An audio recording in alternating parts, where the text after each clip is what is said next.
कोल्हापूर पोलिसांकडून प्रशांत कोरटकरांच्या नागपूरमधील घरी शोध घेण्यात आला। मात्र गुरुवारी पहाटे प्रशांत कोरटकरच्या घरावर नागपूर पोलिसांनी छापा टाकला। कोल्हापूर सत्र न्यायालयाने जामीन रद्द केला आणि त्यानंतर पोलिसांकडून त्याचा शोध सुरू आहे। फरार प्रशांत कोरटकरांचा कोल्हापूर पोलिसांकडून अजूनही शोध सुरू आहे। नागपूर आणि विदर्भामध्ये वेगवेगळ्या ठिकाणी प्रशांत कोरटकरांचा पोलीस शोध घेत आहेत।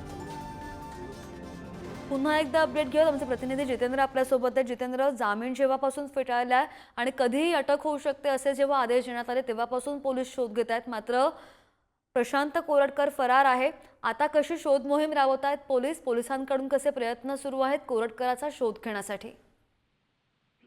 श्रद्धा, प्रशांत कोरटकर यांचा जो जामीन अर्ज होता तो फेटाळण्यात आलेला होता। 17 तारखेला कोर्टाने निर्णय दिलेला होता आणि अंतरिम जामीन देण्यास कुठलाही नकार दिलेला होता। त्यानंतर पोलीस जे आहेत ते प्रशांत कोरटकर यांचा शोध घेत आहेत। महत्त्वाचं म्हणजे जेव्हापासून हे वक्तव्य केलं होतं प्रशांत कोरटकर यांनी आणि त्यांच्या विरोधात कोल्हापूर इथे गुन्हे दाखल झालेले होते किंवा इतरही ठिकाणी गुन्हे दाखल झाले होते, तेव्हापासून प्रशांत कोरटकर हे अद्यापही फरार आहेत। ते कुठे आहेत हे माहिती नाही। मात्र त्यांच्या वकिलातर्फे कोर्टात सुनावणी करण्यात आलेली होती। मात्र जामीन नाकारल्यानंतर आता जे कोल्हापूर पोलीस आहेत ते प्रशांत कोरटकर यांचा शोध घेत आहेत। यांच्या शोधासाठी नागपुरातही 6 अधिकारी आणि कर्मचाऱ्यांचं पोलिसांचं पथक जे आहे ते नागपुरात पोहोचलेलं होतं। त्यांनी प्रशांत कोरटकर यांच्या घरी देखील शोध घेतला।